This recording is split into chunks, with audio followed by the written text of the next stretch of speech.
Dans la vidéo du jour, on va parler des principaux éléments qui pourraient faire que le bull market crypto s'arrête. On parle de Black Swan ou alors de gros événements macroéconomiques qui impacteraient énormément l'univers des crypto-monnaies et de la blockchain.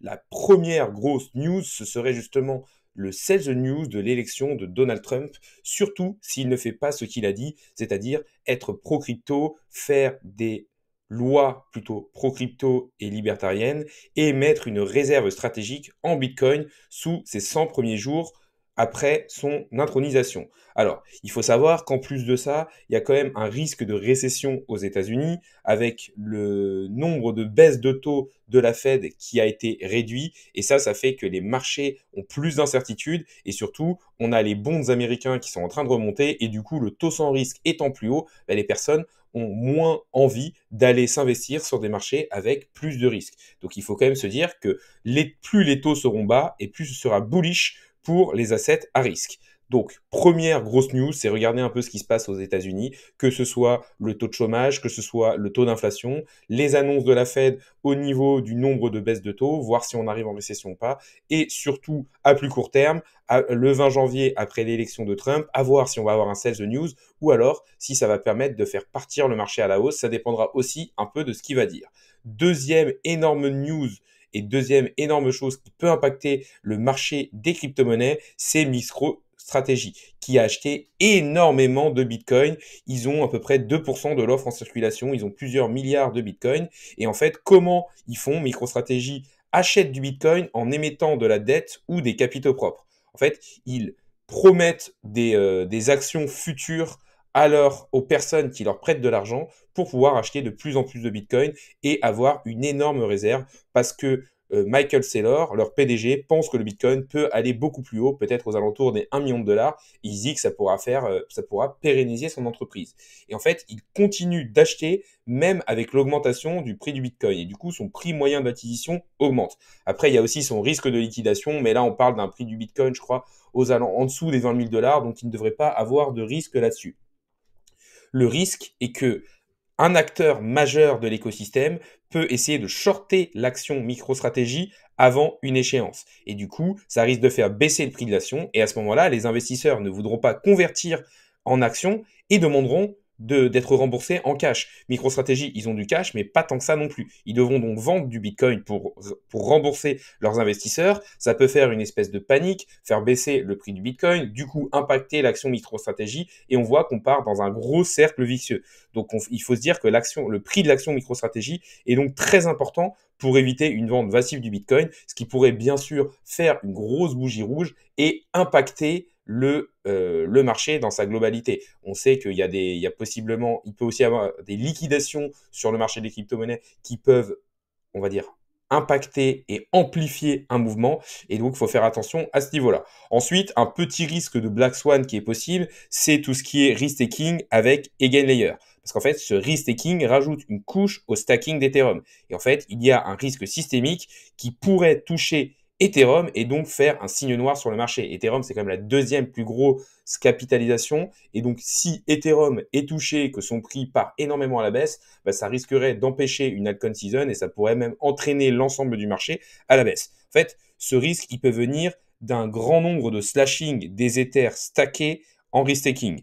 Et en fait, cela toucherait directement la sécurité économique d'Ethereum. Mais c'est quelque chose de très improbable. Et en fait, si vous voulez, en fait, quand on est en proof of stake comme Ethereum, la sécurité du réseau dépend du nombre d'Ethers stackés et surtout de la valeur d'un Ether.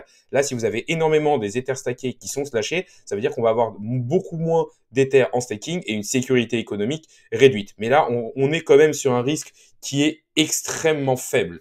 Et un autre gros risque dont on parle un peu plus récemment, c'est la sortie d'Ethena. D'Ethena qui ont un produit qui est un stablecoin, l'USDE, qui est tout simplement backé par de l'Ethereum et du Bitcoin. Et ils ont, on va dire, ils utilisent des positions de hedging en short pour justement garder le peg.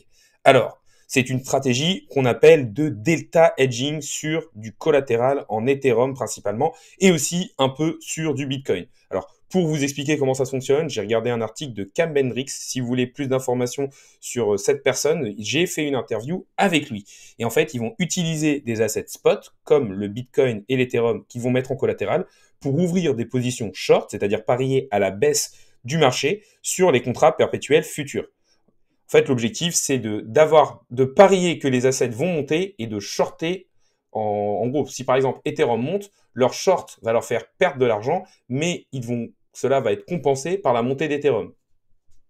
En bull run, la plupart des investisseurs vont être en long, donc parier à la hausse. Et donc en fait, ces investisseurs qui parient à la hausse vont payer les shorters. Et c'est ça qui explique une grosse partie du rendement des USDE.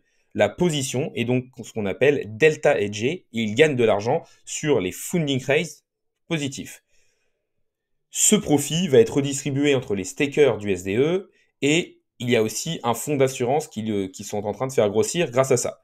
Alors, pour essayer de vous expliquer un peu ce que c'est, un contrat perpétuel futur, ça va tout simplement permettre de prendre une position longue ou short, donc parier à la hausse ou à la baisse sur un marché, avec du levier sans date d'expiration. C'est ce qui change avec les contrats futurs traditionnels. Et la stratégie delta neutrale, dont je vous ai parlé, elle vise tout simplement à couvrir les positions avec des produits plus complexes dans le sens inverse de l'investissement initial. Exemple, on achète de l'Ethereum sur le spot et on short l'Ethereum sur les contrats futurs. Et c'est grâce à cela qu'Ethena réussit à maintenir le peg de son stablecoin à 1$. L'USDE n'est donc pas un réel stablecoin, mais plus une espèce de stratégie delta hedgée qui est tokenisée. Il faut savoir que leur collatéral est sur des échanges centralisés, principalement sur Binance, même s'ils essayent de se diversifier. Donc il y a aussi un risque de faillite de Binance, qui est quand même très improbable, parce que c'est quand même là qu'ils ont la plupart de leur Ethereum. Et du coup, si Binance fait faillite et qu'ils ne peuvent pas retoucher leur Ethereum, c'est vrai que ça peut faire un risque systémique, surtout si leur stablecoin est de plus en plus utilisé et que Ethena grossit de plus en plus en termes de market cap. Ça pourrait être un peu le Terra Luna, mais on voit que c'est quand même quelque chose de plutôt improbable et qu'on verra surtout lors du bear market. Donc les risques par rapport à Ethena sont que les funding soient négatifs, avoir des négatifs fund rates, c'est-à-dire que les shorts soient supérieurs aux longues, ce qui serait une situation plutôt de bear market, mais il faut se dire que 80% du temps, les funding rates sont quand même positifs. Cela pourrait faire perdre de l'argent au protocole, et plus Ethena grossit, et plus cela va impacter le funding rate, parce que leur stratégie vise à faire quand même énormément de funding rate. Après, il faut se dire que l'objectif de ça, c'est quand même d'avoir assez de collatéral et un fonds d'assurance assez gros pour justement couvrir les 20% du temps où le funding rate sera négatif. On peut aussi parler du risque de crise de liquidité. En fait, pour faire varier la supply, ce sont des entités qui vont tout simplement minter de l'USDE. Et en fait, la crise de liquidité peut venir de la grosse partie de son collatéral en Ethereum liquide staké. Et en fait, si vous voulez, pour sortir de ces positions en liquid staking, il existe une liste d'attente. Et si trop de personnes veulent récupérer leur token natif, cela entraînera un dépeg de l'USDE parce que simplement, ce collatéral ne pourra pas être récupéré directement. Ça pourrait donc impacter la sécurité économique d'Ethereum si Ethena devient trop gros et qu'ils ont trop de supply d'Ethereum.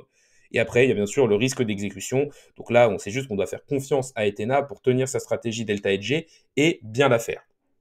Donc on arrive sur la fin de la vidéo, donc déjà n'hésitez pas à liker, à me dire en commentaire ce que vous pensez de ce type de vidéo peut-être un peu plus technique, n'hésitez pas non plus à vous abonner, ça récompense le travail que je fais au jour le jour et ça permet de faire grossir la communauté.